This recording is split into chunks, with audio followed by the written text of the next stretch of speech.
I can hear you. Yes, Okay. yes, sir. All right, good.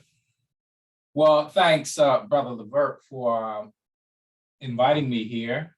I'm always honored when I get the call and someone wants to hear about our story, because it is one that has not been told or has not been told enough.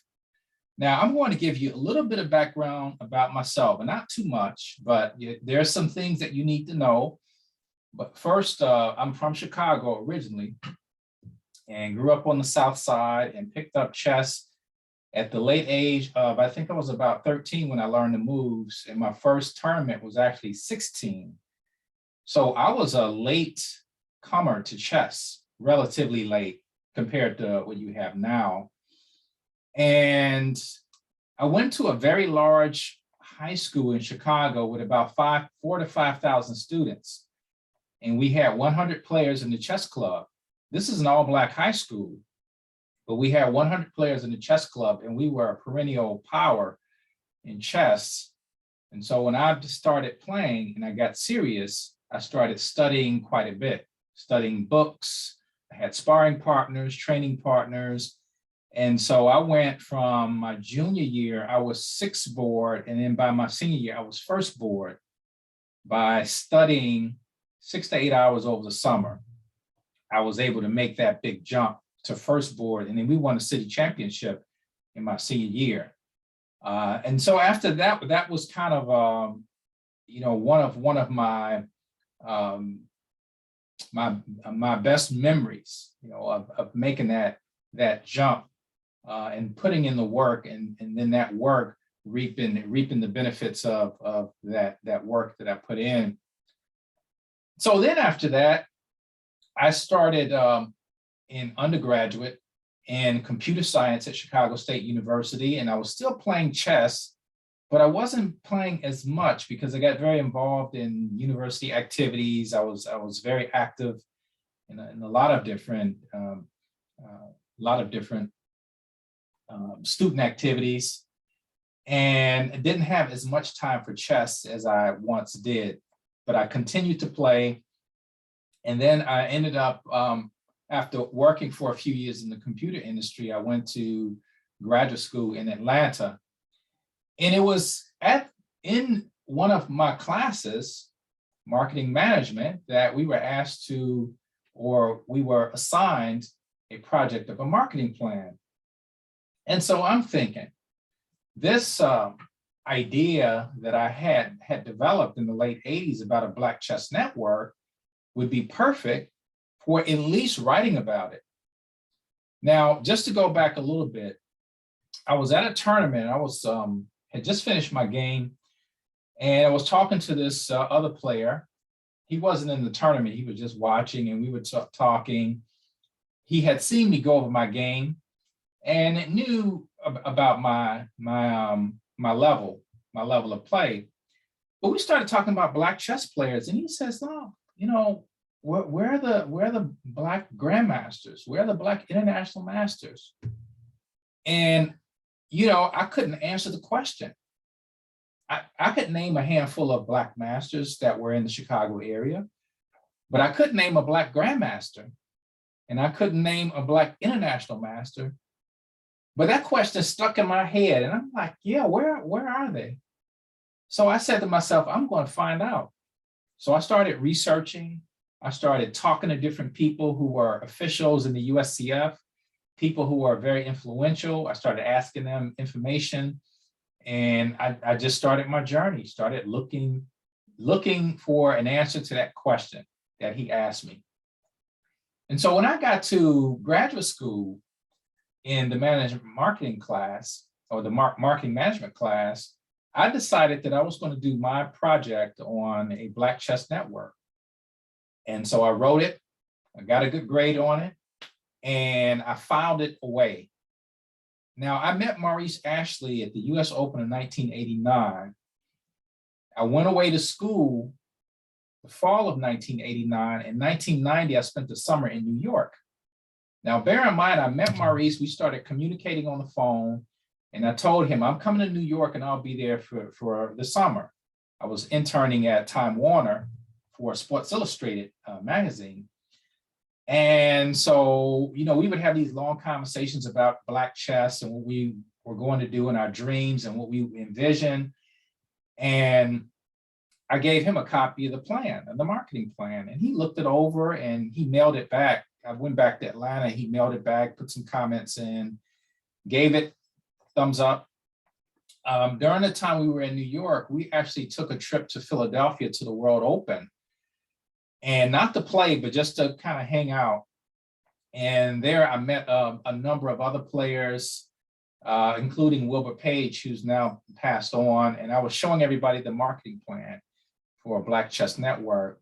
And a lot of people were like, yeah, good idea. But there were some that were skeptical because they thought it was a kind of a breakaway federation, that I wanted to take Black chess players and have a breakaway federation. And so we can be isolated. But that wasn't the issue. The issue was that we needed a network. And so that plan that I wrote, I filed it away, and I wasn't able to do anything with it for a long time, because then I started my doctorate and I just didn't have time. So then I finished my doctorate. I go to Florida A&M University, where I'm now, you know, a professor. I've been here 24 years, but came here, and it just so happens that in 1999, Maurice Ashley became a grandmaster, and he was on the cover of Chess Life, the May issue. And I said to myself, now is the time. I said, this is a sign. He's on the front cover. He just made grandmaster. Now is the time to launch this idea. So I get the marketing plan out of my file cabinet, brush it off, and say, okay, let's put this into motion. And at this time, the internet was just blossoming as far as websites and e-business. And it just so happened I did my doctoral dissertation on e-business. So I said, okay, this is perfect. So on February 12th, 2001, I had about 8 pages that I had designed. And at midnight, I hit the return key to make the website live, and the Chess Drum was born. And so now that was February 12th, 2001. So we're talking 21 years that it has been going nonstop. So the website has roughly between 20 to 30,000 pages, believe it or not. Behind that first page, there's a lot of content, including games, interviews, and I'll actually give you a look at the site. Do I have sharing privileges? You should. Go ahead and try it for me. Okay, hold on. I need to.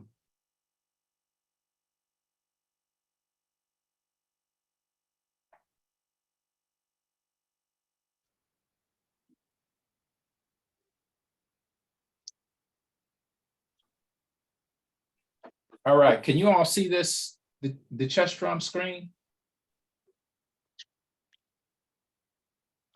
Yes, I can see it. All right. So this is the homepage of the Chess Drum. And right now I'm doing a Black History tribute for each day. So obviously I've done 25. I haven't posted the one for today. But this is the homepage. And so I have, it's changed somewhat over the years. I'm on Facebook over here. I've got a Twitter feed where I post regularly. And the main attraction to the Chess Drum is the blog, where I have all of the news and information that I change very frequently. And so this is the first page of the blog. And now I'm just going to scroll down just to show you what it looks like.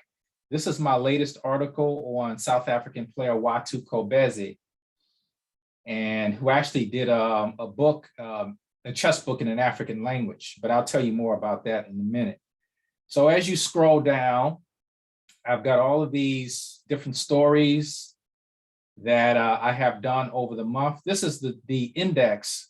So if you're interested in looking at all the different stories, you'll be able to go to this little directory I have down here, and you can see all the stories I have, highlighting players, highlighting events, highlighting the African diaspora. I actually have an entry here of Pan-African chess, where I talk about chess in different parts of the diaspora.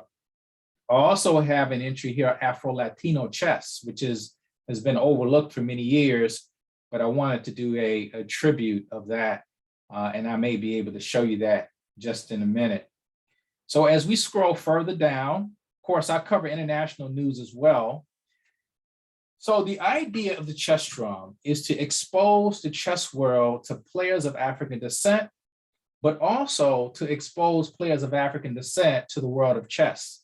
So I also cover international events. I've been to 6 Olympiad tournaments. I've covered 2 World Championships, Grand Chess Tour events. I've covered the World Open, National Open, US Championship. I've covered a lot of different professional tournaments.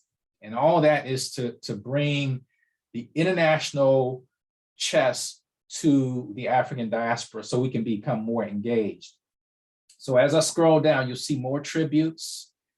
And you'll see that we certainly have a history. We've got players making the cover of Chess Life. This is Frank Street, who was the 1965 US Amateur Champion. And this is a picture I like. I just found this picture maybe about a year ago. These are some men at the Paragon Chess Club in Washington, DC. I believe this was in the probably late 40s, early 50s. Unfortunately for me, I haven't been able to find out much more about the club than what you see here, but I like the look of the picture. It's the men look very distinguished, and obviously they are chess enthusiasts. So we go further down, some other pictures.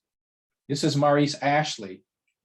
Now, some of you may have heard that name. You may have seen him doing live commentary.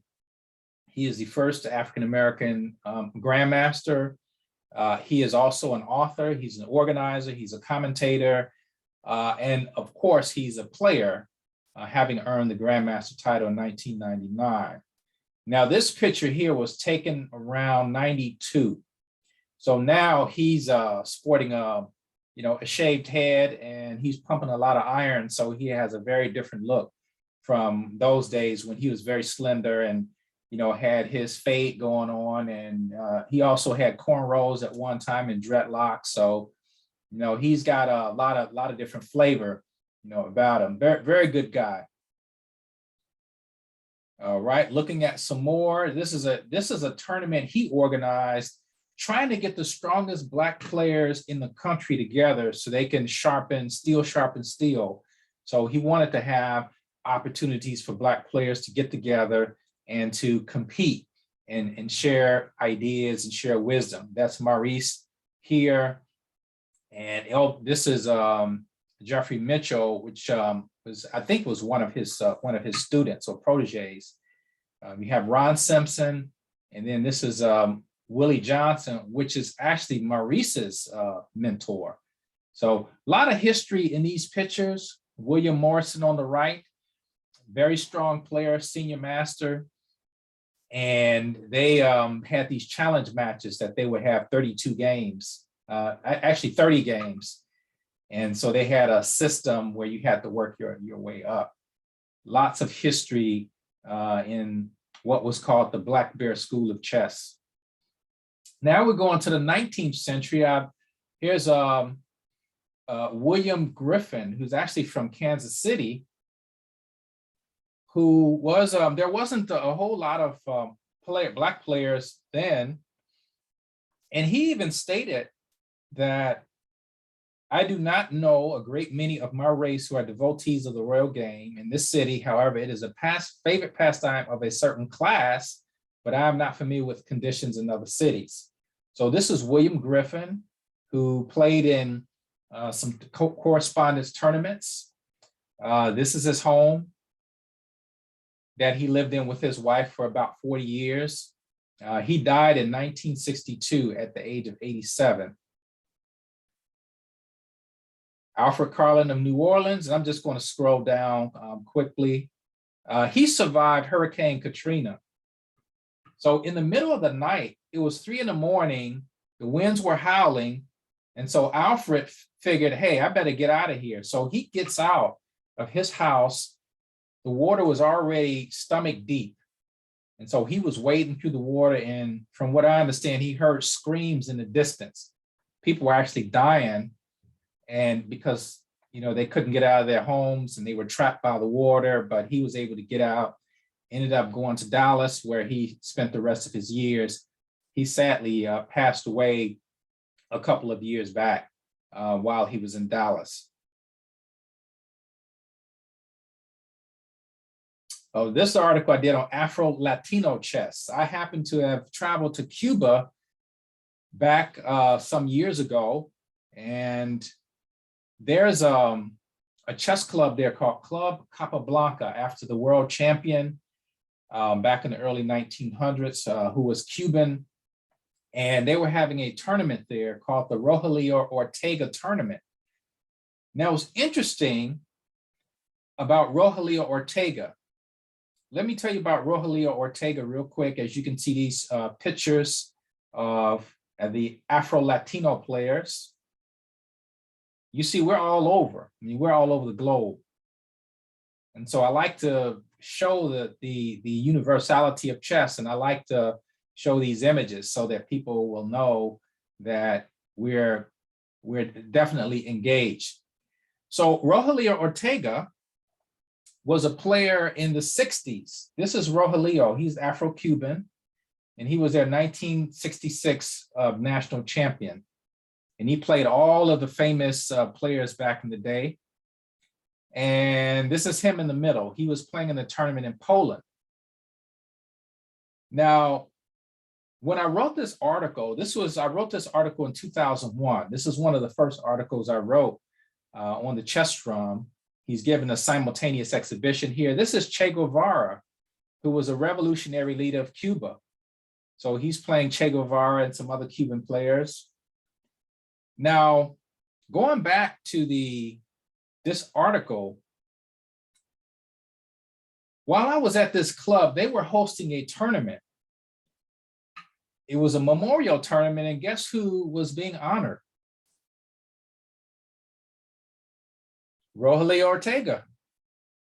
So it just so happens I was in Cuba at the same exact time that they were honoring this person that I had been giving tribute to on the chess drum. And I couldn't believe it. I couldn't believe it was the Rogelio Ortega tournament that I was witnessing. And I had been covering him for years. And I really felt a blessing that I was there at that time. So again, you have more Afro-Cubans here. This is a grandmaster, Roman Hernandez, who recently passed away. And fortunately for me, I honored him prior to his passing because I didn't know about him, to be honest. But again, lots of Afro-Latinos. We have brothers and sisters in Europe playing. We have another 19th century icon here, James McCune Smith, who actually witnessed Paul Morphy playing, former champion, American champion. Now, this person was a scholar par excellence. He actually went to school in Scotland because they would not accept him to be admitted into med school in the United States. So he had to go to Scotland to go to med school. And so then he came back, and he was an abolitionist and contemporary with Frederick Douglass. In fact, he wrote the intro to one of Frederick Douglass's books. And if you read his writings, they're so he's so poetic, and his command of the English language is just otherworldly. He's just on a different level. And he wrote this essay that's just basically called Chess. And it's a very lengthy essay where he talks about seeing Paul Morphy, his features, the environment, and it was just a very enlightening essay that he wrote. he was also well versed in other subjects. He writes on the Haitian Revolution here, which when he wrote this in 1841, the Haitian Revolution was 1804. So we're only talking about 3 decades removed from that historic event as far as the African diaspora is concerned. Here I am honoring, in a way, Queen Nefertari. Now look at this picture here. This is in her tomb. And I actually went to Egypt, but I don't remember seeing this particular picture. Now it looks like she's playing chess, right? It looks like chess, but this is actually the game of Senet. So S-E-N-E-T is the game that she's playing. And it is actually more of a chase game. This is the board, and these are the pieces. You get 5 cones and 5 spools. And so what happens is you kind of race around the board and you try to get to the last square. But as you're going from 1 to 30, there are all kinds of pitfalls. If you land on certain squares, then you have to go back, or you're stuck there until you roll the dice and get a particular number. So that was, there's a less strategy involved in this game because you have dice involved, but there were lots of these types of games in Africa, lots of ancient games. And you see this particular Senet table is very beautiful, very ornate. But this game is more like backgammon than it is chess. The first Black national master of the United States is Walter Harris. There he is playing a game at the Marshall Chess Club. And he also was, he's in Ebony magazine here. You see he's 18 years old. And I met him in 2014 in Virginia, which is where he lives. The World Open was in Virginia at that time. And I was able to sit down and interview him. He also knew Bobby Fischer because he was about a year older than Bobby Fischer, met him at the Manhattan Chess Club, and they talked, and he has very good things to say about Fischer. This is Walter Harris, and this is me interviewing him over here. And in this picture, this is Frank Street to the right, all the way to the right. He and Walter Harris were contemporaries and both masters. Frank Street was the second African-American to make national master. Walter Harris was the first. And this is me in the African top, and this is Kamani Stanso, who's a doctor in physics. So I got some heavy guys that I'm standing with, you know, all mathematicians and physicists. And so we took there were a lot of photo ops, and I was introducing him to a lot of people, including Casa Corley here, who's an international master. His father, Casa's father, is half Danish, half Ghanaian, and his mother's from Brooklyn. But Casa Corley is an international master, is a very talented player, and so he had a chat with Walter Harris, who is actually from Harlem. Casa Corley is also from Harlem, so they had, you know, a lot in common there. This picture of Walter Harris on the phone is him talking to Maurice Ashley. I had put in a call to Maurice Ashley, and I said, "Guess who I have here?" And I told him I have Mr. Harris. And so Maurice Ashley talked to Walter Harris for a few minutes, and I got a picture of it. So that was, I thought that was history being made there. And this is Walter Harris on the front cover of Chess Life. This is March of 1964. So that, again, iconic. These symbols are very strong and very powerful when you see these individuals on the cover, and you see that, it's like, okay, then I can do this. You know, I can excel at chess because I'm looking at Walter Harris, Frank Street, and there were a number of others who blazed the trails for us. One more thing I want to show you is Theophilus Thompson.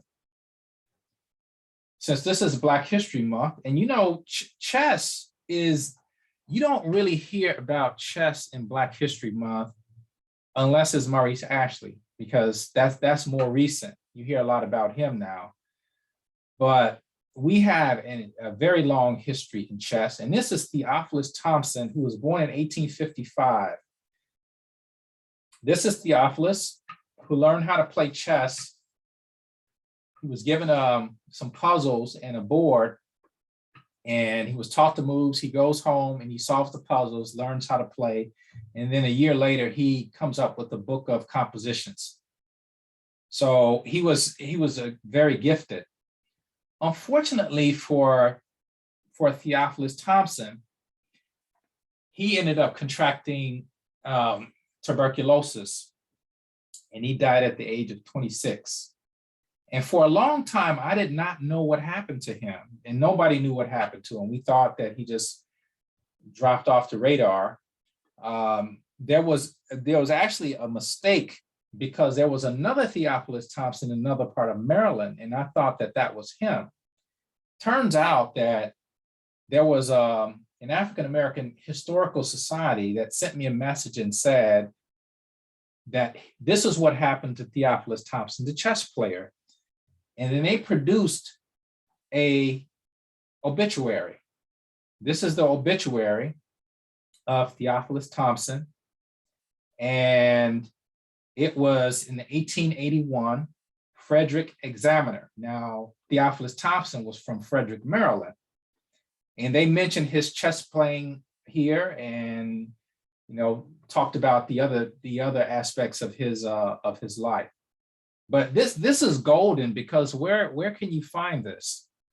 If that person hadn't sent me this, I probably still wouldn't know what happened to him.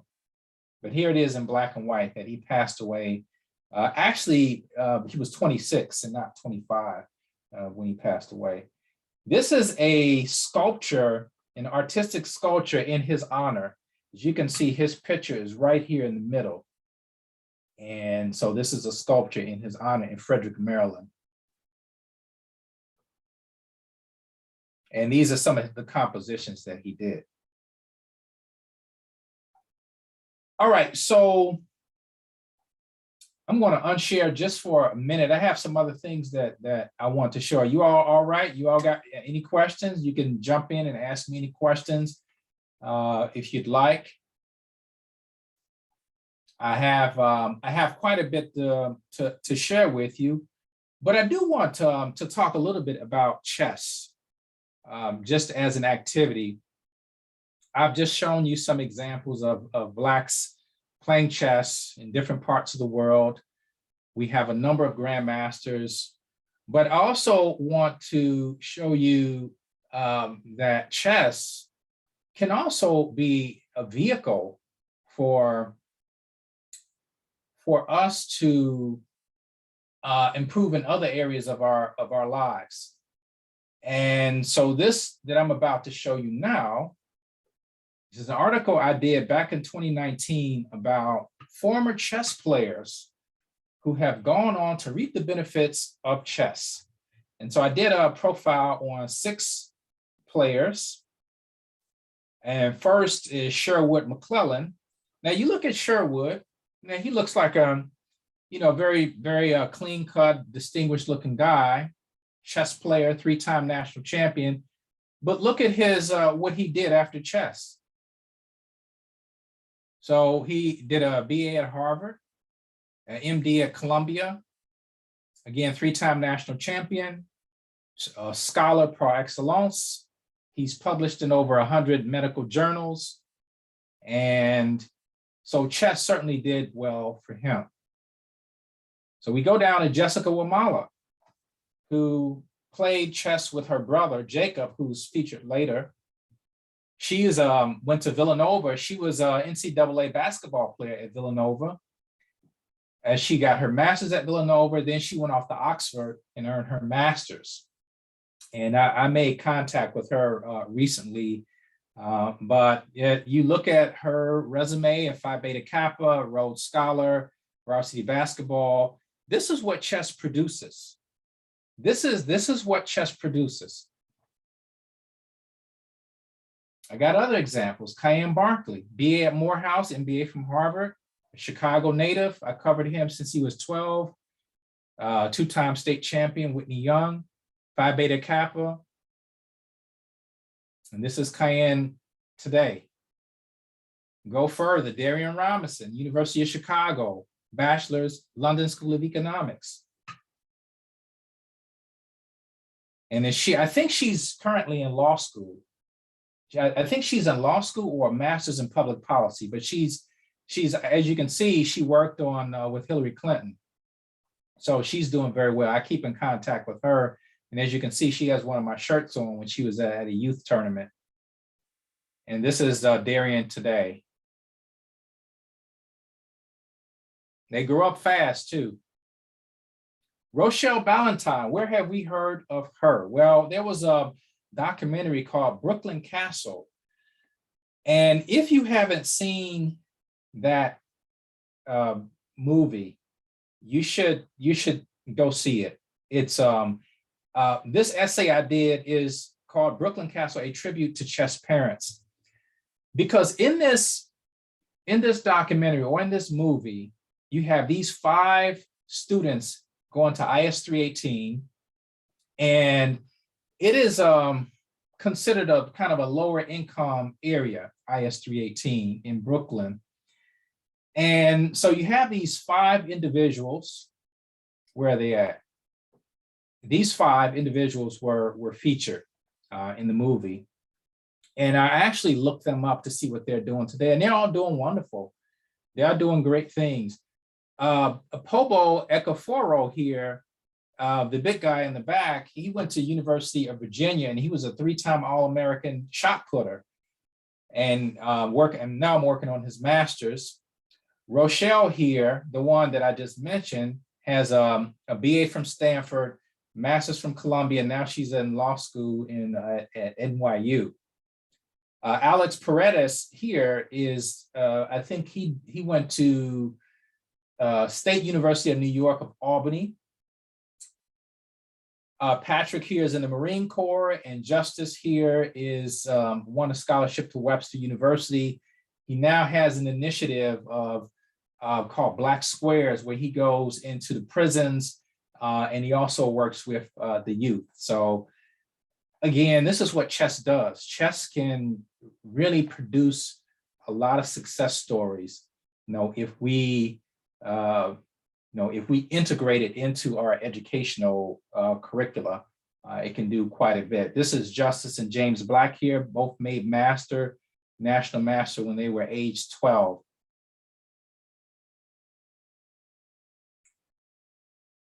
And I think I have one more. Jacob Wamala, that's Jessica's younger brother, bachelor's at MIT, MBA at Berkeley.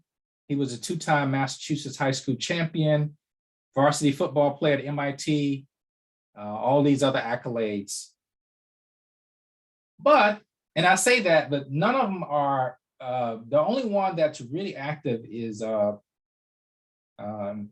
Rochelle. I think she's the only one. Where's Rochelle?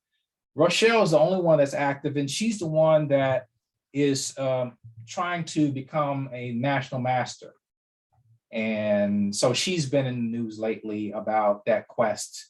But yeah, very, very interesting young lady. All right.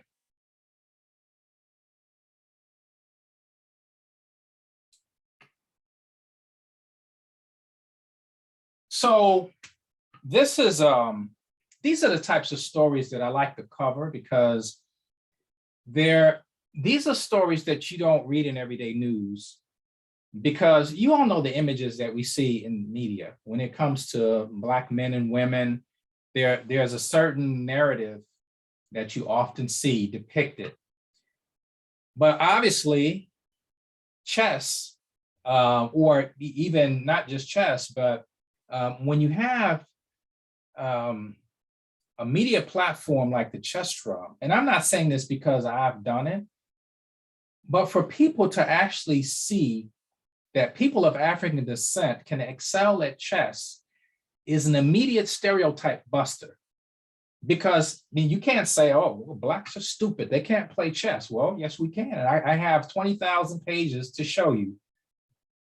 And it immediately stops that argument. There was actually an article on that I did. I went on a website, a white supremacist website, and I'm trying to pull it up, but they were talking about Black folks. And it was interesting that I go on there and I started reading. It's called stormfront.org. And so I go on there and I started reading this stuff, and they're talking about blacks are stupid and, you know, that usual line of thinking. So here they were talking about, one person was talking about, he was very upset to see a black man representing Sweden in the on the national team. We have a black grandmaster representing Sweden named Pontus Carlson. And so they go on and talk about, you know, I wonder why they started allowing the mud flow into the Nordic countries. Now, of course, mud flow means black people coming in.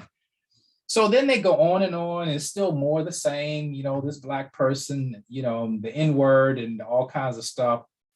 So one person says, well, you know, here's a black person skiing, you know, ha, ha, ha, you know, it's funny, right? And so one guy says, well, don't give them any ideas. They might actually try to find a black grandmaster. And it's supposed to be a joke, right? So one guy does some research, and what does he find? He finds this link, an article I did of Maurice Ashley, who's the grandmaster. Immediately, that last comment, this no here, that was the end. There were no other comments that came, because what can they say? That thread was squashed at that point. I told Maurice that. He says, hey, these people are so backward, we just have to keep moving. We have to keep excelling. And that article, that was in 2005 that I saw that. So certainly very, very interesting discovery to see us being discussed on a white supremacist site. And I'm pretty sure that there are probably other articles since then. All right, any questions? So my Black History Month, and I know we're at a 4:45, Black History Month.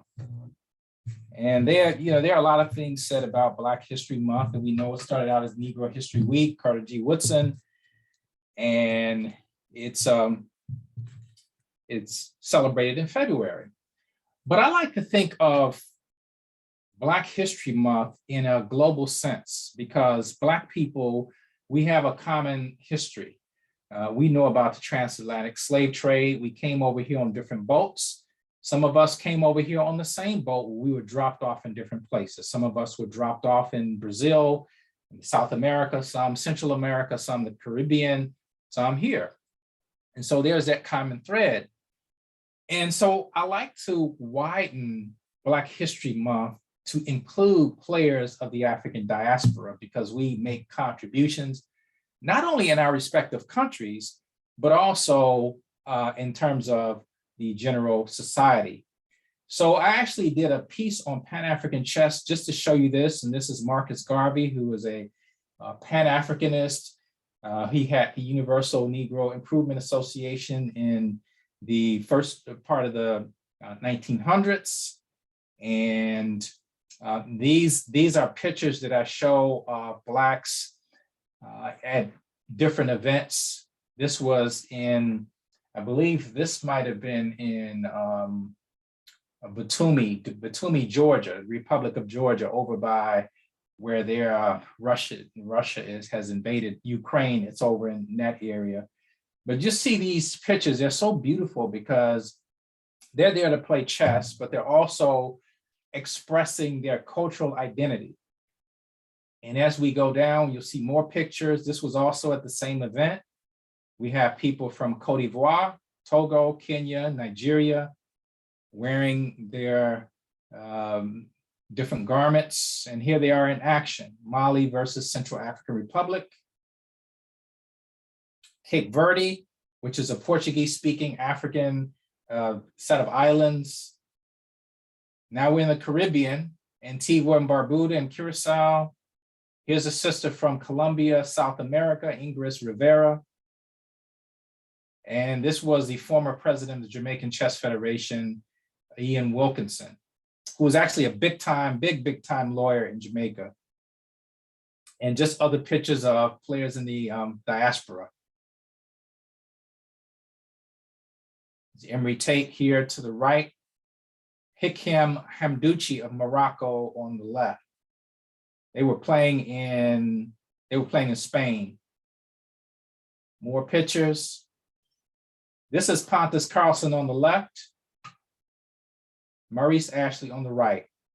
Two Black grandmasters, one from Sweden. Maurice Ashley is originally from Jamaica, but he was raised in Brooklyn.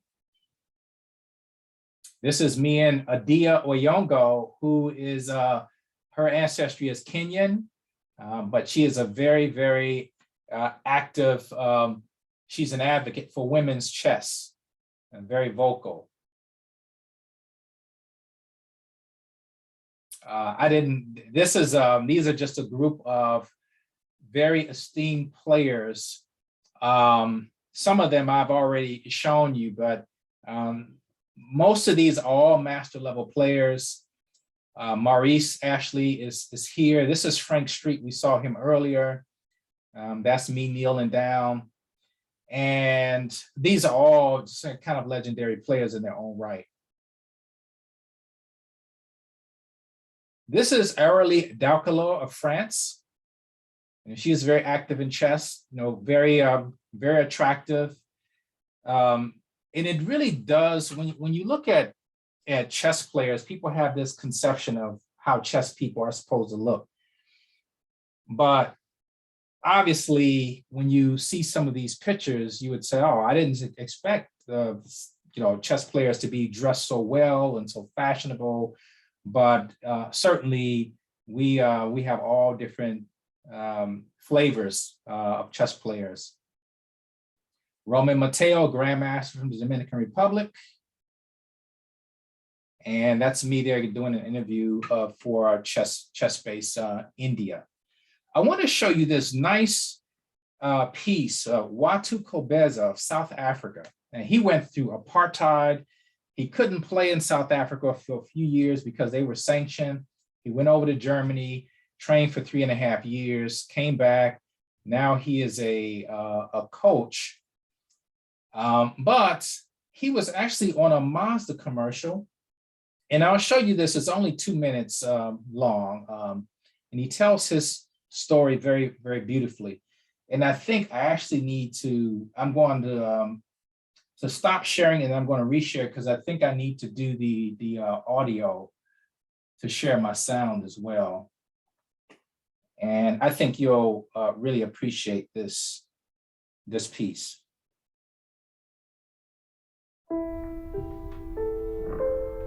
I started playing chess when I was 4. My dad and his friends played chess, and I used to watch. There was no room for mistakes. I was hooked. Today, I'm also interested in what chess can do in terms of transforming people. The faculties you need for everything in chess is very much needed outside chess itself. When I was teaching township kids, there always was a problem with language. So then I started to search. Is there anything that has been written in our indigenous languages pertaining to chess? And there was nothing. So I said, okay, I need to write. I had to make new names. So that's where I started. I even came up with a new name for chess itself. It was fascinating, and actually I won an award for language enrichment. When I play chess, I'm playing against myself. It's me pushing me. Precision, imagination, logic, problem solving. It was sort of clear to me that I'm able to achieve things that I put my mind to. My name is Watu Kobese, and I hold the title of International Chess Master.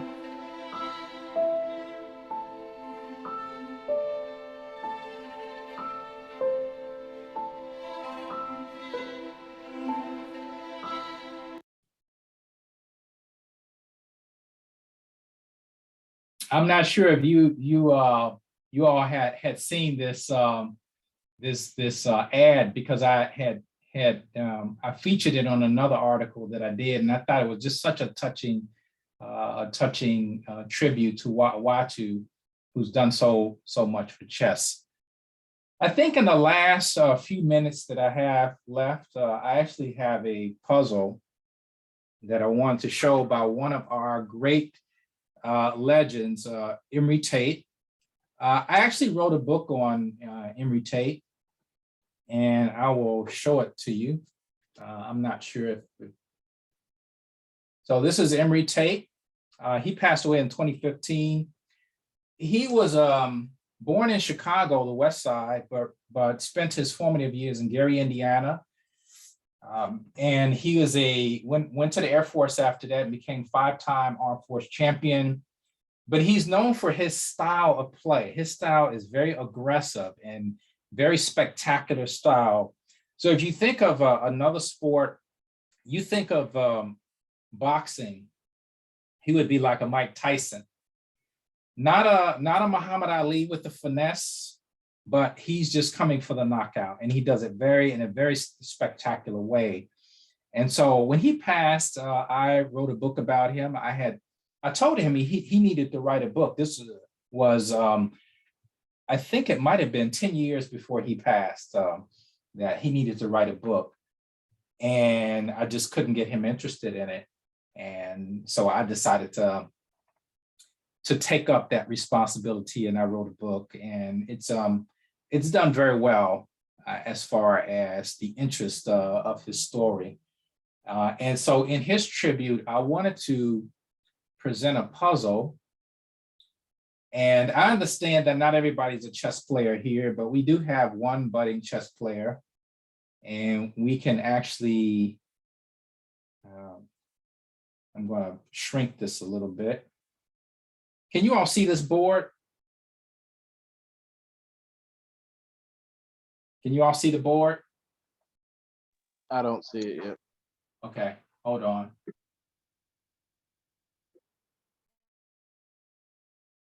Let's see, screen one.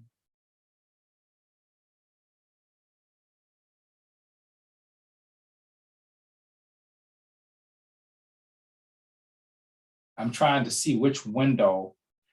I think it might be that window. Okay, let's try it. You all see it now? Yes. All right. So we got a few more minutes left. We have Imre Tate is playing white, and he's playing Gregory Serper. Now, this is the key position, but I'll go all the way back to the key moment, and I'll just kind of walk you through so you can kind of build up to the solution. So I'm just going to play these moves. You can get kind of a feel for what's going on.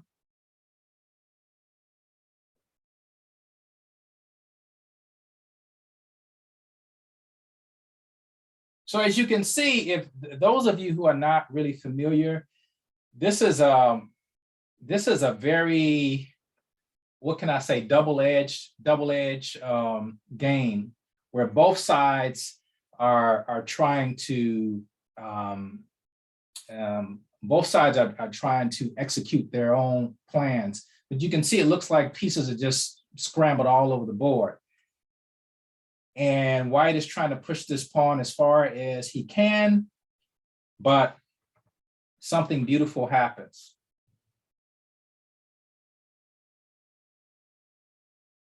I'm going to maximize the screen.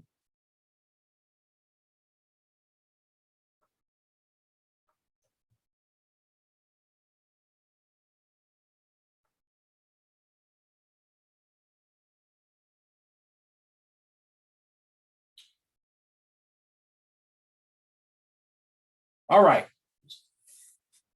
So we're getting to the key position. Now you note that black is up a rook. This piece here, these are the two rooks. Emery only has one rook. Black has two. They both have a bishop.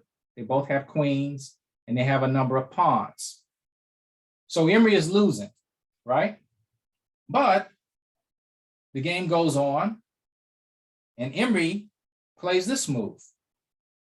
Now, for even if you don't know how to play, you have, I'll just show you, this bishop is pointing at this square here.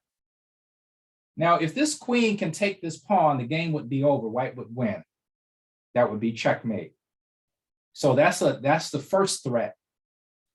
So now black has to guard this square and decides to do so with this rook, because now this rook guards this square. If any piece takes on this square, the rook will then capture it, right? So now this is another key move. Emery has to figure out, how do I get to the black king? Can you all figure out the next move?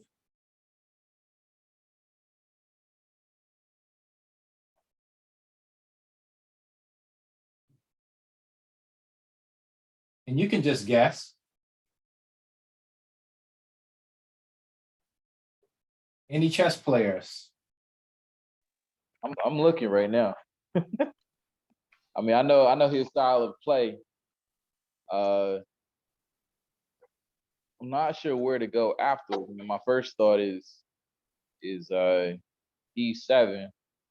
but the king would slide over to G8, so he gets away. You take the rook is protected by the queen. So those are my thoughts, but I ain't got the answer. Good, good. Now, if you notice something about this move, when this bishop, the black bishop took the white bishop, that is really a key subtlety, because the next move was rook here. So what does that do? You might say, well, he's just giving up his other rook. Well, obviously, if black takes the rook, then this is checkmate. The game is over. So that means that black cannot touch the rook. So then what does black do? Black decides to come here. So now what is the threat? Checkmate on B2. Checkmate. So how do you stop it? There's no way to stop it, right? You got to attack. It's going to be hard to stop that mate. And you're a rook down, so it's not like you can trade off material. All right. So here's a solution. Queen takes. Right? Rook has to take. There's no other move.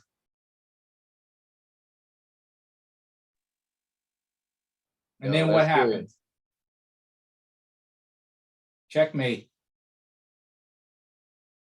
So this is checkmate because the king cannot move here, cannot move here, cannot capture the rook. And there's no way to block. There's nothing that you can put between this rook and this king. So this is checkmate. So it was a very brilliant finish with what's called a queen sacrifice. This is called a queen sacrifice. And this game was actually featured by the loser. After Emery passed away, this game was actually featured in an article by the loser. You know, I guess he felt proud to be a part of it, but I mean, it's not good to lose like that, but still it was a brilliant finish. For those of you who play chess, you could probably appreciate it. So that is that's all I have. I think we're at the hour, so I didn't want to take up too much more time. If you had any questions, then feel free to ask me any questions that you have. And you can also contact me at webmaster@thechessdrum.net. I'm also on Facebook, I'm on Twitter, I'm on kind of Instagram. I'm on most of the social media, but it's probably best if you can reach out to me via email at webmaster@thechessdrum.net, and we can go from there. I've actually been to Columbus once, but it was long time ago, and maybe it's time for a return. Who knows? Yes, sir. This is Brother Jehudi. Can you hear me? I can hear you. Yes, sir. Wonderful presentation. First of all, thank you very much. You're welcome. And that last that was sharp. That was a good presentation. That was very sharp. I couldn't figure it out. But until you gave it to us, that was nice. But my main reason for coming up is can I get a shirt? I was telling I was telling Ernest, these shirts, I used to sell these at tournaments, right, to raise money, but I haven't ordered any in at least a few years, and so I'm going to have to get more of these shirts made, more inventory, and open up a store and start moving them again. But what is happening is I'm going to be doing some rebranding and have a new brand, new thinking about new types of or a revamped website, but also logos and things that are more updated. So okay. I'll probably have different types of T-shirts and other paraphernalia as well. And I wasn't asking for you to give me one. I was inquiring in terms of I'm purchasing one, but also before I lose you, let me make sure I got your information right. I was having a hard time writing everything down because I'm trying to pay attention, so I'm writing little by little. But the website is webmaster@chessdrum.net. So right? I'm actually going to put this in the chat. The website is thechessdrum.net. And thechessdrum.net, yeah. Right. Now, my email address is webmaster@thechessdrum.net. At thechessdrum.net. Okay. Thechessdrum, right. Thechessdrum, all right. So you'll be able to get me there. I have a Gmail address as well, so I'll put that in the chat. So we'll have everything covered. But yes, definitely, I'm going to be doing some rebranding and then having a store and having paraphernalia available. I'm actually working on a book now, chronicling a lot of the 20,000 pages I talked about, and I'll probably be doing it in volumes as opposed to having a massive book that I'll have to probably charge $70 for it, because I don't know if the market will be receptive to a book that's that expensive. So I may have to just do it in volumes. Yeah. But certainly, there's still a lot of work to do. Still lots of work to do. And, what can I say? I'm going to be the one to do it, I guess. Yes, sir. Yes, sir. Shout out to Brother Ernest for making this available to those of us in Columbus as well. Good work, Ernest. Peace, baby. Yeah, I was. I know we had one young player. I'm not sure if he's still on. If I had known, I would have put some different puzzles there, because that one was a bit advanced. But I could have put some one movers there, and that probably would have been more useful to him. But maybe next time I'll have a better kind of a better presentation. But I'm glad you all were accepting of my presentation, and I hope you enjoyed it. Thank you.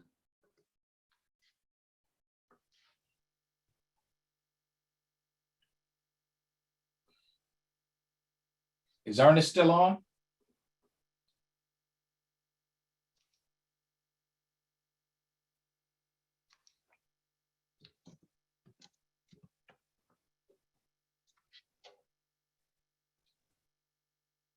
Okay, so there's a question in the chat, and I guess we can close on this note.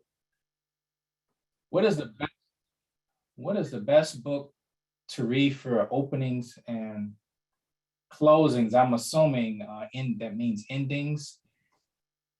One of the things is there are so many different books out there, but there are a couple of authors. I can give you their names, and then you can look them up and maybe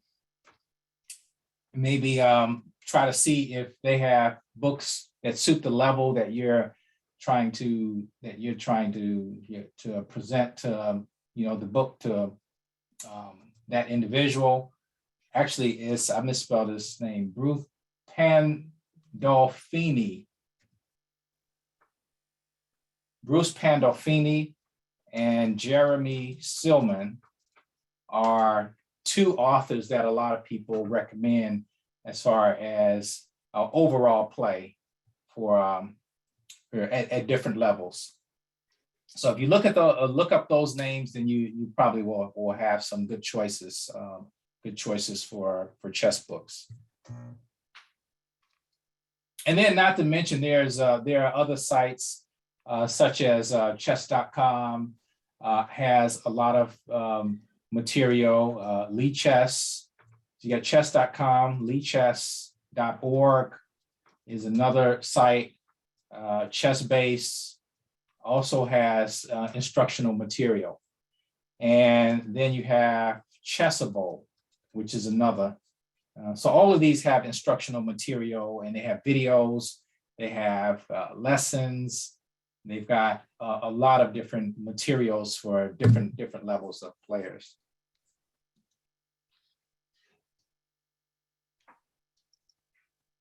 I see Ernest is back on.